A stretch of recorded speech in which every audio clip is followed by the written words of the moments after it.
Alrighty, you guys. So this video was sent to me from a friend of mine, and I want to point out the misinformation in this, just so people know what's the truth and what's not the truth. Maybe he don't understand how pistons work and how oil works and all that shit. The gentleman went in and trying to talk about thermal breakdown of oil and shit. Some more fun at this, so here it is. Okay, so here's the deal, folks. I attempted another compression test this morning. Okay? I got 1 and 2 done.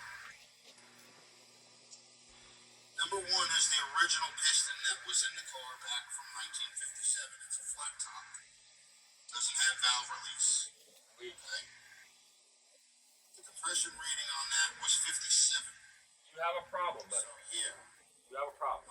The oil that goes on top and, lubricates the cylinder. There is no oil that goes in the combustion chamber up top. Rings and piston and all It's not two-stroke. Yeah. It's there to create a seal, folks, because there's always going to be, with the older cars. Okay, let's talk about what he's saying about oil coming up in the top of your... Listen, if you get oil in your combustion chamber, you're going to get smoke. Oil is never supposed to get in your combustion chamber. How it works is, as your car's running, the velocity of your crank and everything spinning throws oil up into your cylinders. That's why you have an oil ring. Your oil ring acts as a scraper. As the piston goes up, oil goes all the way up in the cylinder. As the piston comes back down, the oil ring grabs that oil and pulls that oil back into your pan and slaps it back off down to the pan. As the oil is coming back down, the heat and everything, it creates like a lubricant on the cylinder walls. Your rings are never supposed to make metal-to-metal contact with your cylinder walls, ever. Your oil ring acts as a scraper and pulls that oil back down into your pan. And if it misses anything, your second ring grabs a hold of it a little bit of it. That's part of what it can do too. You know what I mean? But even if that happens, you're going to start getting some smoke in your combustion chamber. There is never supposed to be oil in your combustion chamber. Oil is never supposed to be up in that thing. Period. Your car would smoke. You ever see a car puffing out blue smoke that smells like oil? Like Barry's Mach None. Yeah. I mean, you got problems. So that's not at all how a combustion chamber works, how rings work, how oil works. And that has nothing to do with viscosity of oil either. The only thing viscosity would have anything to do with would be oil pressure. You know what I mean? It has nothing to do with your ring seal on your fucking cylinders. Nothing like that. I mean, you should never have oil up past your oil rings, really. Into your cylinder walls. If this man has 50 pounds of depression in his cylinders, even in an old car, from a cold crank, he has ring sealing issues. I mean, that's a fact, bud. If you see this video, Google is your friend, use it. I mean, trying to teach you something here, not put you down or call you stupid. I mean, facts. And something I want to point out. Don't put fucking valve relief pistons in with all flat tops like he's going to say here in a minute. Yeah, I want to try to break this down point by point. A very minute gappage is going to allow air in. No! When the car Stop! is not No! pumping the proper oil. No! What do you let air into what? The only way air is supposed to get into your cylinder is through your valves, dude. That's the only fucking way air comes into your cylinder. How the fuck else are you going to get air in a sealed engine? It's supposed to come in through the valves.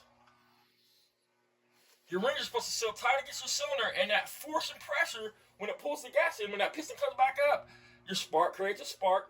All that pressure creates a big boom, pushes the exhaust out your tailpipe, and the piston comes back down, pulls more gas in, and all over again. Boom, boom, boom, boom, boom. There will never be air in your cylinders. You're not supposed to have any air in your cylinders unless it comes in through your valves and out through your exhaust. So not up through your crankcase. No, fuck no. That's called blow-by, bud. That's exactly blow-by, bud. Listen. If you had air coming into your engine from your crankcase, that it would have to go somewhere. You would have blow-by. That means that you would have like smoke, basically. I'm gonna call it smoke. You'd have like smoke coming out of your valve covers, like your PCV valve hole. If you unscrewed where you fill full of oil at, you just have smoke just blowing out of it. Fords are bad about it. It's called blow-by. Dude, that's what that is. Like I said, I'm not making fun of you or picking on you. This is just to educate you. Up top. When it's mixed with And you gas, guys, any certified mechanic. wash. Okay? No. Any mechanic will tell you the No. same thing. It's called a wash. Hey, Barry. No, listen, dude. Listen to me. I'm gonna prove it right here. How do you get hydrolock in your engine?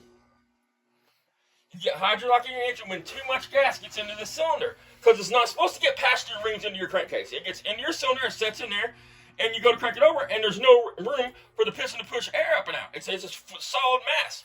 You know what I mean? Because your piston's basically pushing air in your cylinder. Once you fill it full of solid mass like gasoline or water, it's called hydrolock. Your rings holds the fucking liquid in there, and the liquid can't literally go nowhere. Dude. So if you got fucking gas, you can, yes, there's such thing as washing out your cylinders. That's a permanent fucked up condition. That means that your fucking cylinder walls your rings and cylinder walls are no longer sealing together to hold that liquid in the cylinder. If your rings are letting a bunch of gas by, you need to tear your engine down and at the very least hone it. But in this engine's case, I got a feeling it needs a good bore and an oversized piston. Those are facts, man. Facts. It's not conjecture. That's not opinion. That's basic mechanics, how things work. Basic mechanics, man. I do got a question. Like, I don't know for sure if this is like if he did this or not. But when he put the piston in, did he fucking hone the cylinder out to get cross-hatching back in the cylinder? I don't know how you can hone an engine in a car. Now listen, guys, I'm not talking about back in the 30s and 40s, probably in the 20s and 30s, really. Probably not so much in the 40s. But in the 20s and 30s, when a Model T could be rebuilt on the side of the road with a leather belt and a freaking some rope. You know what I mean? But on modern engines, even this engine right here is a 60s engine. 50s. 50s. Oh, sorry, 50s engine.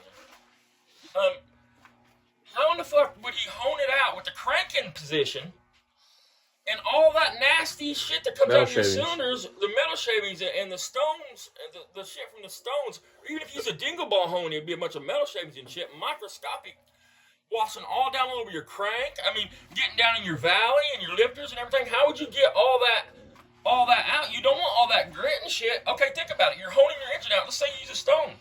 All the shit, all the stuff off the stone. Has anybody ever sharpened a knife on a stone block? I mean, you get fine particles of sand off that block or whatever that fucking stone's made out of. Plus, you got metal shavings, just microscopic everywhere. You have to rinse an engine out real good, go through the oil passages on it. Use a rifle brush. Yeah, I mean, it's not.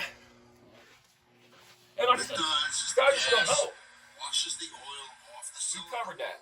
No. It also washes it Never. off the rings and the piston. You should never have oil in your In cylinder other or your words, combustion chamber. gasoline is leaking out of the combustion chamber It should and never. running down the cylinder. That's the other thing, folks. It shouldn't be leaking into your engine. Explain it enough for you? Did I explain this enough for you now? Number 3 is one of the pistons. So he says that because I asked the question, can you explain how oil has to do with compression? How oil viscosity has to do with compression. Mighty arrogant, man, I say. And put new rings. Now this is a little mental note for all you people who think I don't know what I'm doing. I'll pause that for a second. And I ain't got a clue. Okay, well here it is. In this dude's own words at the beginning of the video, this is the piston that the cylinder that has the most compression is the new valve relief piston with what? New rings. Let's just say let's just say he did the right thing, put a flat top piston in the motor. Because if you have two mismatched pistons, and I don't mean two different brand pistons, as long as they're both flat tops and they both measure the same height and all that shit, you understand what I'm saying? It would be fine. He's literally got a valve relief piston that's brand new and a flat top piston. That means them pistons are made differently. They're going to weigh differently. Hell, the height of them might not even be the same. I don't know. But I do know this much. One has valve release, which means it has more metal took out of it than the other one. So it's either going to hold more or less fluid, push more or less air, etc., etc., etc. But in his own words, his new rings on that cylinder has more compression than his other ones. The ones, and he's cocky about it in the beginning of the video. He's like, go figure. Well, go figure. You have brand new rings that has no wear on them at all, has no miles on them at all. in a cylinder with fucking 7 other ones that tore the fuck out. He is It's arrogant. obviously going to have more compression. No matter what you do, it's going to have more compression. The car will never run right with 7 flat tops and 1 vibrating piston. It's not going to happen. Facts. Google it.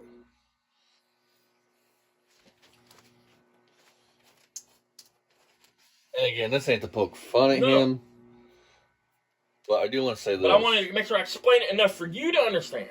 And anybody else Number watching your 3 shit. is a valve release piston that I replaced with new rings. See? And the rating on that was almost 90. No shit. Brand new rings, huh? Imagine that. I mean, wow. Brand new rings. They're pushing off more compression than fucking. Let's see here. What 57 Chevy? So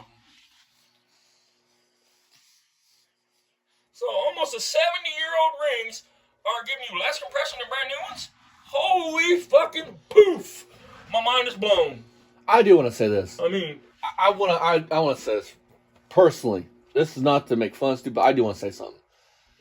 There's no need to be this arrogant. no, we're cocky. I mean, Barry, I dislike you, Barry, but you are 10 times more of a likable person than this person. yes, I agree 100%. And I would trust Barry Beamer to work on my shit, hands down, before I'd ever trust this gentleman to work on my shit. I mean, because it just. Hell, Barry even knows. It's just everything basic says is understanding of bullshit. how an air pump works. Even an air compressor, fuck a gas engine, an air compressor should never have oil up past the rings in the pump. It's not 2-cycle. Nothing with the if it was 2-cycle, you would have some oil in your combustion chamber because that's how your rings get. That's how your cylinders it cools itself. Your piston gets cool. I'm not explaining it right with the 2-stroke. So I'm not going to go no further into it because my brain can't think right now. But yes, with the 2-stroke, you have oil in your gas, so you have oil in your combustion chamber. That's what lubricates your cylinder walls, keeps your rings from ever making metal to metal contact. Once your rings make metal to metal contact, more than once, maybe twice, it's done. You got problems. Couldn't they bend and break? Like, couldn't it snag your ring and break it if it's making metal to metal contact? If nothing else, it would be like in any engine that takes oil and shit, or even 2-stroke oil, metal to metal contact is never supposed to happen. It never happens on your mains and rods. It never happens on your rings. Anything that touches metal, the only time metal to metal contact comes in is on your valves when they close. That's the only ones that's fucking making metal to metal, and that's because they're just slapping. That's what your valves do. It's not really. They turn, of course, but they're supposed to be airtight. Metal. That's the only thing in a conventional engine that's metal to metal contact. Wouldn't your gas so called? Not your lifters, not your cam, not your fucking rods, mains, fucking push rods. Wouldn't technically the valves be getting kind of like not oiled but lubricated with gas? You got gas. Yes, gas. Exactly. Yeah. That's what it'd does be lubed with gas. Exactly, gas. Yeah. See, thanks, Sauce. There you go. See, my boy's smart as hell. That's it. So it's not technically metal contact. So I guess gas technically is cool, right? Again, video wasn't to poke fun at this person, and I don't want to sound like a dick, but if you take it that way, then take it that way. But don't take it too far if you catch my drift. It's just, now you know how an engine works. You could have got this by Googling how an engine works. Your rings should never make metal to metal contact. Never. Why do you think an air compressor engine, a compressor, takes oil in the bottom of it? And I got better things to do than to explain how an engine works to Right. an elderly gentleman. But to anybody that was this, let's just say a kid starting out and watches this guy's video and takes his word because they like him.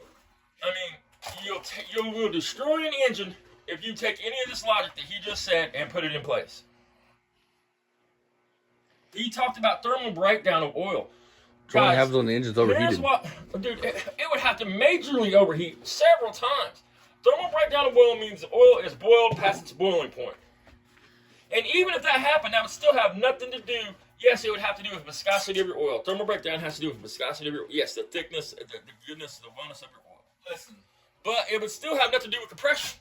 It would have absolutely nothing to do with compression. Listen, it would have to do with the oil pressure. I do want to say this.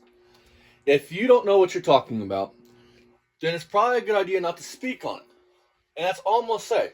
If you, I'm not being a dick, but if you can't like read up on it and understand what it's saying, and you go in here and speak this to millions of people, then you can't whine when you get made fun of, like he was getting made fun of in the comments. You just can't whine about it because Yeah, but when somebody tries to talk to you with respect and kindness, and you come back mouthy and cocky and arrogant, and you sound stupid as fuck. I mean, when you can avoid all that just by fact checking yourself, you know what I mean? I mean, common sense. I mean, why would make anybody think that metal-to-metal contact in the engine is a good thing? Or oil in a combustion chamber. I mean, one of the, if you had took basic automotive, I don't know about every school. My school, that was one of your things. You had to rebuild a small block Chevy. You had to take it apart, do everything like you're rebuilding it, and put it back together. I mean, if metal-to-metal contact is a good thing, then why do you got to use assembly loop when you rebuild an engine and prime it and all that? Why do you have to put on lifters? Right. I mean, and there's huge debates on whether you have to soak your lifters or you don't. I personally believe, and I have the best luck when I soak my lifters. So now, if you don't, that's cool and good for you. I'm glad it works for you. So but I have my way of doing it. You have your way of doing it, and that's good. Because, like I told this dude, we can agree to disagree. It's cool, man. No need to get mouthy. You know what I mean? It's cool.